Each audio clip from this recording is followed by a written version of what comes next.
გაიგებდით ალბათ, რომ ახალი ვარაუდები არის იმასთან დაკავშირებით, რომ მზის სისტემაში შემოდის უცხოპლანეტური ცივილიზაციის რაღაცა ხომალდი. ეს თეორია წამოაყენა ჰარვარდის პროფესორმა ევილოურმა, რომელიც მანამდე უმუამუაზე საუბრობდა და ამბობდა, რომ ეს იყო რაღაცა სხვა ცივილიზაციის მიერ გამოგზავნილი ხომალდი, რომელმაც ჩაიარა მზის სისტემაში და ისეთი ტრაექტორია და ისეთი სიჩქარე ჰქონდა, რომ ბუნებრივი ობიექტი არ იქნებოდა. ხო და მოკლედ ამბობენ, რომ ეს რაც მოფრინავს ეხლა და რაც შემოვა მალე მზის სისტემაში, დედამიწას ყველაზე ახლოს მოუახლოვდება დაახლოებით ოქტომბერ-ნოემბერში და თავისთავად ეხლა ცდილობენ რომ გაარკვიონ რა არის და ასე შემდეგ. და ერთ-ერთი თემა, რაზეც ამბობენ, რომ ისეთი ტრაექტორია არისო,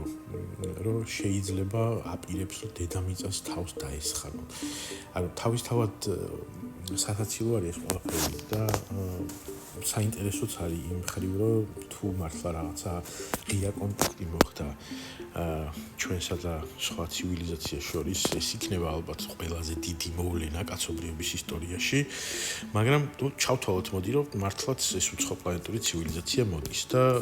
ჩვენი წარმოდგენები უცხოპლანეტურ ცივილიზაციაზე, მათ შორის ეგრეთ წოდებული Dark Forest თეორია, რომელიც გულისხმობს იმას, რომ აქამდე იმიტომ არ გაგვიგია სხვა ცივილიზაციების ხმა კოსმოსში არის მიზეზი არის ის, რომ ისინი ცდილობენ, რომ ჩუმადი იყვნენ, რადგან ბოროტ ცივილიზაციებს არ მისცენ თავიანთი მონაცემები და ისინი არ მივიდნენ და არ დაესხნენ თავს. ხო და ჩვენი წარმოდგენა ამ ყველაფერზე ფილმებში, რაც არის ხოლმე ზოგადად დახატული უცხოპლანეტელები და უცხოპლანეტური ცივილიზაციები, არის პრინციპში პროექცია კაცობრიობის ისტორიის, ხო? ანუ ჩვენ ვიცით, რომ რაღაცა ცივილიზაცია, რომელიც აღმოაჩენდა სხვა კულტურას და სხვა ცივილიზაციას, რომელიც შედარებად ნაკლებად იყო განვითარებული, იმონებდა ამ ცივილიზაციას, კოლონიზაცია მიდიოდა, ძარცვა, გენოციდი და ასე შემდეგ და თავისთავად ეს წარმოდგენები არის ჩადებული ყველა იმ science fiction ნაწარმოებში თუ ფილმებში თუ სერიალებში. ხო და მე ვფიქრობ და ალბათ არ ვიქნები მარტო ამ ვარაუდში, რომ აბსოლუტურად უაზრობა იქნება, რომ წარმოვიდგინოთ ახლა დავუშვათ, რომ მართლა ცივილიზაცია მოდის რაღაცა. რომ თავს დაგვესხათ, იმიტომ რომ არანაირი მიზეზი რეალურად ამისი არ აქვს. თუ ჩვენ ვისაუბრებთ იმაზე, რომ ვთქვათ, რაღაცა რესურსები უნდა ამ ხალხს, უნდა გავითვალისწინოთ ის, რომ მარტო მზის სისტემაში იმაზე მეტი რესურსი არის, ვთქვათ, ასტეროიდებზე და სხვადასხვა პლანეტებზე თუ ჯუჯა პლანეტებზე გაბნეული, რაც დედამიწაზე საერთოდ არ არის და ძალიან მცირედ არის. მათ შორის კოსმოსში ვიცით, რომ ძალიან ბევრი წყალია, რომელიც ეს რაღაც ღრუბლებით ან წყალბადის ფორმით არსებობს. გარდა ამისა, მხოლოდ ჩვენ მზის სისტემაში კიდევ ორი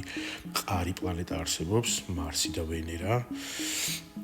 რომელზეც შეუძლიათ რომ დასხდნენ და თქვათ იქ თუ იმისი საშუალება აქვს ცივილიზაციას რომ სისტემიდან სისტემაში გადაკვეთოს ამ ხელა ხომალდით და რაღაცა ჯარი თუ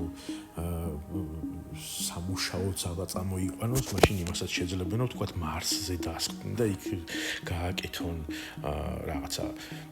ბაზა და იქიდან ჯერ თვითონ მაგალითად მარსის რესურსები მოიპოვონ, რომელიც იმაზე მეტი იქნება ვიდრე დედამიწაზე არის, ან მაგალითად რომელიღაც მეტეორიტები მოწყვიტონ და იქიდან წამოიღონ, თქვათ რამე მინერალები თუ დასჭირდებათ. ან კიდე არის მაგალითად წყალი თუ ჭირდებათ, ყველაფერს თავიდანებოთ ევროპა არის ეგერ ცარიელი წყალი იუპიტერის თანამგზავრი. ამიტომ ჯერ ერთი ძალიან ეჭვება და სამწუხაროდ იმედგაცრუებულები დავრჩებით ალბათ ოქტომბერ-ნოემბერში, როცა ეს არ აღმოჩნდება უცხოპლანეტური ცივილიზაცია, მაგრამ თუ აღმოჩნდება უცხოპლანეტური ცივილიზაცია, მაშინ ჩემი ღრმა რწმენით საერთოდ არაფერი არ გვემუქრება.